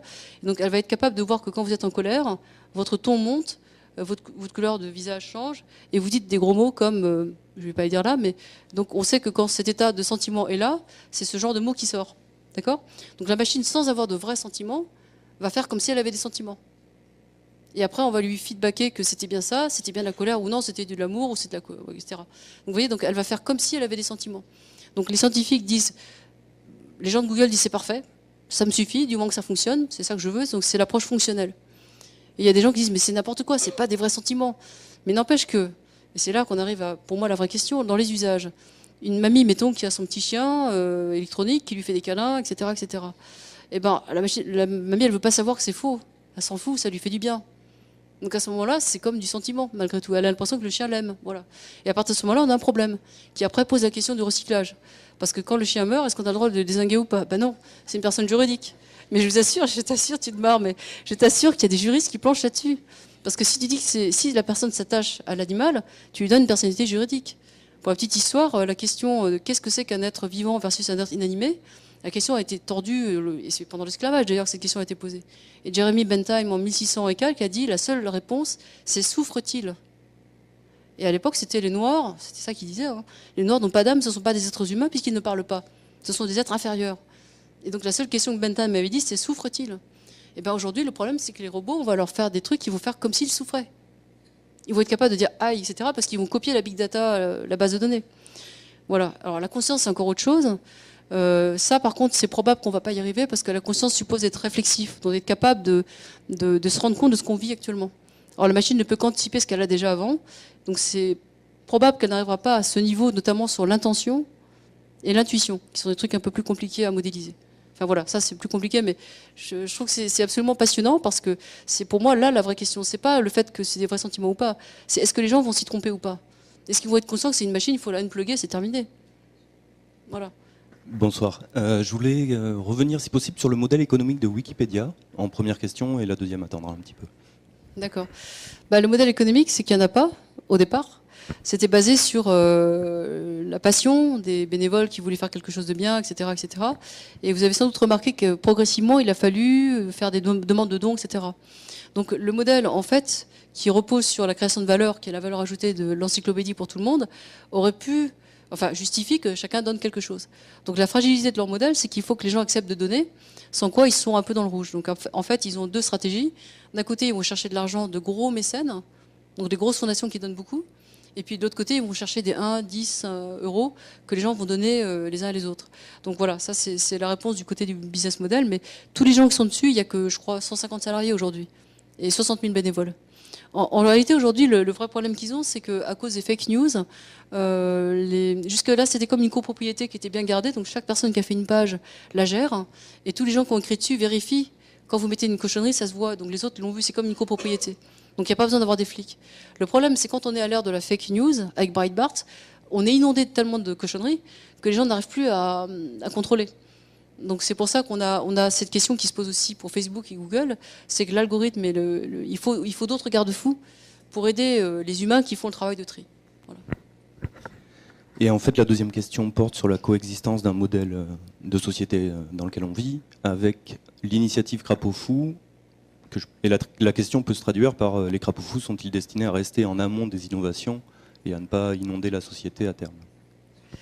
Alors, c'est marrant parce qu'une des collaboratrices qui était anglophone, australienne d'ailleurs, m'a dit en fait tu ne devrais pas dire crazy toad en anglais. Elle disait tu devrais dire you should tell crazy toading, faire crapaud fou. Et l'idée c'est qu'on peut tous faire crapaud fou à un moment donné dans sa vie. Il faut juste oser une première fois faire un truc différent, et puis après on redevient normal, si on peut dire. Puis de temps en temps on fait crapaud fou, on met le chapeau, puis après on arrête. Mais ce qui est intéressant, c'est que ça augmente la base d'action positive dans ce sens-là, et qui se relie avec les autres. C'est juste cette idée-là. Donc on n'a pas besoin d'être crapaud fou toute sa vie ou tout le temps.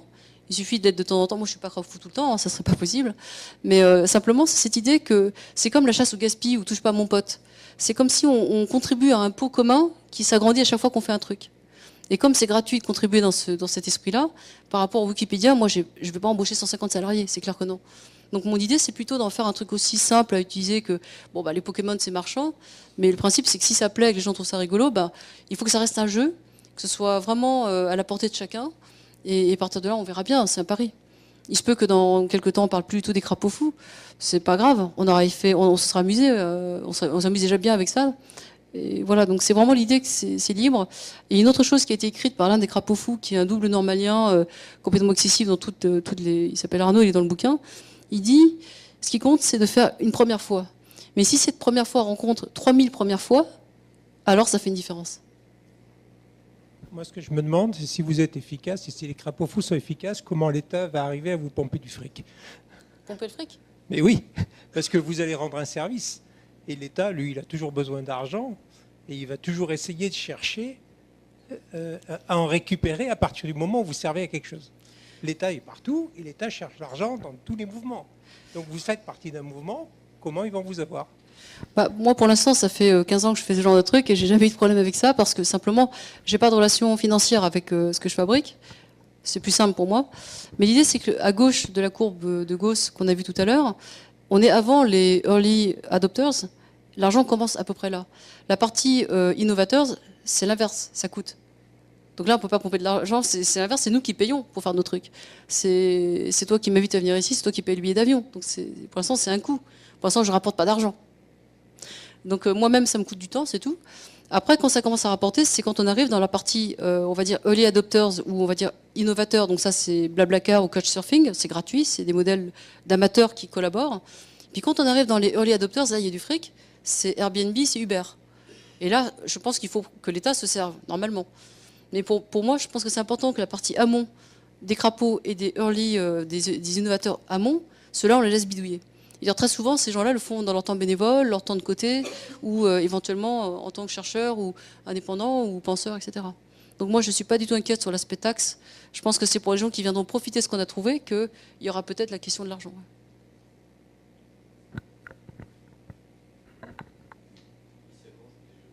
Question, mais sous l'angle récupération par les entreprises privées, en fait, au sens ultra profit du terme, hein, j'entends, pas l'entrepreneuriat individuel, par exemple, mais la réponse a été donnée. Merci. Cela dit, je peux en profiter pour dire un mot sur les entreprises, parce que dans les crapauds fous, il y a des grosses entreprises. Il y en a beaucoup de grosses, d'ailleurs, qui sont dans le bouquin. On peut aimer ou pas, mais c'est à chaque fois... Bon, je vais les donner les noms. Il y a les Mulliers, par exemple, c'est la famille Auchan. Decathlon, Leroy Merlin, et puis il y a aussi le groupe Suez qui sera présent, c'est une boîte avec laquelle j'ai travaillé à un moment donné, on avait fait des tas de projets vraiment passionnants sur l'eau et l'assainissement. Donc moi j'aime pas mettre des barrières, des étiquettes, c'est important, j'ai dit au début sur l'identité fluide. Donc pour moi un dirigeant d'entreprise c'est d'abord un humain avant d'être un dirigeant. Et donc lui il a peut-être un enfant autiste aussi, il a peut-être des problèmes de santé, il a peut-être des problèmes, etc. Donc si on rentre par l'entrée humaine du dirigeant, il y a une petite partie de crapaud fou là-dedans. Après, on peut toujours trouver un moyen de faire un projet pilote quelque part ou de financer un jeune crapaud fou qui a un potentiel. Et puis surtout de monter des expériences pilotes qui peuvent déboucher sur quelque chose. Donc moi, ma recette depuis 15 ans, c'est de dire donne-moi 10 000 euros, je te fais un pilote, on regarde ce qui sort. Si ça marche, on reproduit. Si ça marche pas, on arrête. Et si on arrête, on saura déjà ce qu'il faut pas faire. Et donc cette méthode-là, elle n'est pas très coûteuse pour le chef d'entreprise. Et ça, on en a fait une cinquantaine, une centaine de projets comme ça. Et du coup, c'est un endroit où le chef d'entreprise peut tester quelque chose. Et ça lui coûte moins cher de le faire avec des gens comme nous que de le faire avec des salariés de sa boîte. Et bon, c'est ce que j'ai fait à Los Angeles, hein. C'était même des budgets de l'ordre de 700 000 euros par an, c'était beaucoup. Mais on était assez nombreux à tester tout ce qu'on est en train de voir ici, hein. Il y avait des gens qui commençaient à faire la permaculture sur un territoire complètement souillé par la mine. On a eu les premières éco-constructions, c'était il y a 20 ans. On a récupéré des palettes de bois pour faire des maisons et tout ça. On a fait bosser des handicapés. Enfin, tout ça a été fait là-bas, hein. Mais à chaque fois, c'était un pilote. Donc la dame me filait un tiers, la région me filait l'autre tiers et l'État payait le dernier tiers. Voilà. C'est l'idée du pilote pour aller plus vite après derrière et plus gros. Mais il faut trouver le crapaud fou qui veut tenter le pilote. Bonjour et merci pour votre intervention. Je vais essayer peut-être d'être un peu plus, pas terre à terre, parce que ce que vous dites est assez concret, mais prenons l'exemple de la Nouvelle-Calédonie qui est confrontée à beaucoup de problèmes comportementaux. On a ici, par contre, une grosse consommation de produits sucrés qui amène une grosse proportion de personnes qui ont du diabète. On a aussi, par exemple, des comportements alcooliques très fréquents. On a de gros problèmes d'accidentologie. On a énormément d'accidents par rapport effectivement à la moyenne métropolitaine et européenne. Donc, comment est-ce que votre concept de crapaud fou peut effectivement contribuer à l'amélioration et à l'amélioration effectivement de ce type de comportement à travers l'ensemble de la population? Alors pour moi, il y a déjà deux choses différentes dans l'affaire et je l'ai vu ici en parlant ce matin avec le docteur qu'on a accompagné en brousse, hein, Dominique, j'ai pas le nom de famille. Voilà, c'est quelqu'un qui est très connu ici, qui est arrivé en 84, qui passe souvent à la télé apparemment. Voilà, bon. Et lui, il me disait, de son point de vue, le premier problème absolu pour tout le monde ici, c'est en gros l'arrivée en 1989 des grandes surfaces, et les gens ont commencé à consommer sans forcément être au courant des conséquences pour la santé. Donc, explosion des caries, du surpoids, 62%, obésité, 25%. Donc, tout ce qui arrive dans tous les pays du monde quand on a une débauche de produits sans éducation qui va avec. Donc ça, c'est un truc qui touche tout le monde. Et là-dessus, je pense qu'il y a un travail d'éducation, de donner aux gens des alternatives, de leur expliquer, pas de leur interdire, ça marche pas, leur faire des régimes, ça marche pas, mais trouver d'autres alternatives. Donc je reviendrai là-dessus, ça c'est une chose. La seconde, c'est la délinquance, l'alcool, la drogue, etc., qui correspond plutôt, d'après l'entretien aussi avec une autre personne qu'on a vue hier, qui correspond plutôt à un problème d'oisiveté et de problème d'identité, de mal-être entre deux situations. Et là, on parle probablement plutôt des populations mélanésiennes qui ont du mal à se situer entre un ancien monde avec des coutumes et des choses, bon voilà, et la brousse et tout ça, et les tribus, et puis le monde nouveau qui est ici. Et pour eux, c'est assez compliqué de trouver où on se situe. Donc moi, je ne suis pas du tout spécialiste du truc, hein, je viens de débouler ici, mais j'ai vu ça ailleurs. J'ai aussi bossé un peu en Guyane et dans d'autres îles pas françaises. Et mon sentiment, c'est qu'on a peut-être une question à se poser, c'est comment on donne à ces jeunes les moyens de devenir acteurs et peut-être de leur tendre la main. Et ce matin, on était avec Thibaut, je n'ai pas le nom de famille à nouveau, du Clean... comment ça s'appelle ce truc? Calédonie Clean, voilà. Et on a ramassé des déchets, et on voyait des jeunes qui commençaient à ramasser des déchets, puis qui faisaient un peu de plantation de légumes. Et c'est juste de leur donner le sentiment de l'horaire, de se réinsérer dans un système. C'est ça au départ. Il faut qu'on arrive à leur tendre la main et les ramener vers un système. Après, bon, bah, l'alcool, d'une certaine manière, je dirais que c'est pire dans d'autres pays, hein, mais sans faire de comparaison, vos voisins d'Australie, bon, voilà, on voit ce qu'ils font. Donc, je dirais que pour faire une réponse courte, sur le premier, je pense que c'est un truc sur lequel le crapaud fou peut contribuer à faire passer des flyers, inventer des choses simples pour que les gens aient une meilleure hygiène de vie. Par exemple, ne serait-ce que l'apnée, aller nager, tout ça. Bon, il y a plein de possibilités, à mon avis, pour avoir une meilleure santé. Et de l'autre côté, sur la partie délinquance et autres, je pense que là, c'est toute la question des éducateurs spécialisés, des systèmes pour les gens qui sont déscolarisés. Et là, c'est plutôt un travail avec les intermédiaires, je dirais, qui pourrait peut-être, et on en a rencontré d'ailleurs, on en a parlé avec eux hier, je pense que là-dessus aussi, il y a quelque chose à faire pour qu'eux puissent aller plus loin dans leur démarche. Alors là par contre, je préfère pas m'aventurer avant d'avoir discuté avec eux et de mettre à leur place, mais en France, moi, j'ai bossé avec la Fédération nationale des éducateurs spécialisés, donc c'était près de 1500 personnes, et on a travaillé avec ces méthodes-là, avec beaucoup de numérique aussi pour leur montrer des choses, les emmener par le jeu sur d'autres comportements, et puis ensuite progressivement les mettre à des tâches collectives, etc. Donc je pense que le crapaud fou a d'autres possibilités de pomper des choses qu'on a fait ailleurs et de les partager ici. Toute l'idée, c'est de leur donner envie de revenir dans le système dans un premier temps, à mon avis. Mais c'est vraiment une ébauche de réponse, hein, c'est pas une réponse complète. Bonsoir et merci pour votre intervention. Est-ce qu'on pourrait résumer en fait l'histoire du crapaud fou comme l'idée de canaliser en fait le sens de direction des crapauds fous, ou plutôt de les laisser justement aller dans tous les sens? Est-ce que vous pouvez préciser un petit peu l'idée de l'orientation des crapauds fous? Alors ça, c'est aussi c'est marrant, c'est l'épilogue que j'ai construit à la fin. Pour moi, ce qui est important, c'est d'ailleurs au début, quand Cédric ouvre le bouquin, il dit face au tsunami, on est tous concernés et le travail est à l'intérieur et à l'extérieur. Il faut se connaître pour savoir ce qu'on sait faire et ensuite chercher des alliances, mais ça sert à rien de singer les autres. Et cette phrase, je l'avais méditée, puis à la fin, ça m'a semblé une évidence que tout ce qu'on a fait là, c'est que chacun va dans son sens et trouve son tunnel. Mais la différence, c'est qu'on revient à le partager avec les autres. Donc plus il y a de diversité, plus on a de chance de trouver des alternatives par rapport aux 3 tsunamis. Donc il n'y a pas un sens au sens où quelqu'un saurait quel est le bon sens, mais il y a le sens pour chacun, qui est mon sens, ce qui fait sens pour moi. Ce qui est ma droite est à gauche, etc. Donc de toute façon, le sens, c'est de façon individuelle, hein, déjà, pour commencer. Et ça rejoint une philosophie chinoise ou taoïste assez profonde, qui est le sens, de toute façon, il ne peut être donné que si on sait qui on est. Et c'est pour ça qu'il faut repartir du départ ici, pour trouver, je pense, des réponses. Et d'ailleurs, une autre observation que je faisais à Hervé, là, hier soir, c'est que je pense qu'aujourd'hui, sur 200 crapauds fous avec lesquels je travaille vraiment, vraiment intensément, je suis pratiquement certaine qu'à 99%, il y a une petite fêlure, un truc qui a obligé à faire un choix.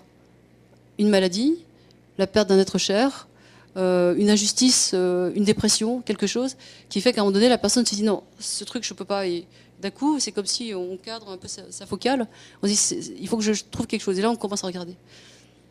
J'ai l'impression qu'il y a un petit peu de ça dans cette différence, c'est ce côté non normatif. Merci. Il y a une dernière question ici. Bonsoir. La question elle va être assez simple, la réponse peut-être pas. Finalement, l'intelligence artificielle pour vous, c'est une opportunité ou c'est une menace? Les deux, mon capitaine. Bah oui, parce que c'est une opportunité gigantesque quand... je vais l'illustrer. Le big data, ce qu'il fait, c'est qu'il peut deviner et vous faire voter pour Trump, mais peut aussi vous faire aller vers la bonne chose. Donc imaginez que vous ayez une cause comme une épidémie de malaria qui se répand ici, ou un nouveau moustique Zerbi qui est arrivé, on ne sait pas où il est, etc. Imaginez que tout le monde fasse remonter ces données. Donc au-delà du modèle du téléphone portable que je vous ai montré tout à l'heure, on rentre ça dans la moulinette, et la machine vous calcule les probabilités d'occurrence, les lieux, les machins, les corrélations, etc. Ça, c'est énorme. Et ça vaut pour tous les problèmes de santé, tous les problèmes d'identité, tout ça. La menace, évidemment, bah, c'est ce que je vous ai montré, le poisson rouge. Ensuite, c'est donc l'intellect, mais c'est aussi le physique. Parce que l'intelligence artificielle, je vois déjà des cas comme ça, où les gens disent on va optimiser votre parcours avec une bagnole qui vous attend à l'arrivée, et puis ensuite ceci, cela. Du coup, les gens ne font plus aucun sport, plus aucun effort. Donc si vous ne faites pas d'effort ni physique ni intellectuel, vous êtes sûr de descendre la pente. Donc pour moi, le risque de l'IA, c'est qu'elle assiste trop les gens. Et je vois tellement de gens qui disent aujourd'hui mais c'est tellement pratique. Bah oui, ça m'évite de réfléchir. Et aujourd'hui, on sait que le niveau des élèves a reculé. Alors, il faut faire avec, hein, il ne faut pas le nier, ça existe, mais je crois que c'est important d'être conscient de ça. Voilà. Donc, menace et opportunité.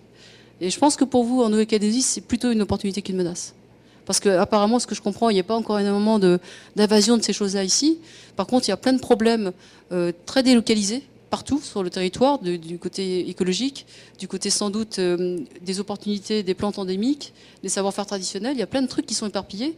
Donc si on rentre ça dans une machine Big Data, on peut sortir des trucs redoutables. Ça, j'en suis persuadée, j'en ai parlé avec le patron du QuantCube, et il me disait, mais ouais, c'est ça qu'on cherche de nous, plein de datasets, donc des données que nous, on va pouvoir vous aider à trier. Ensuite, il nous faut des gens qui interprètent la donnée en disant, c'est ça qu'il faut regarder là-dedans, donc l'intention ou l'intuition, et après, on mouline ça dans la machine.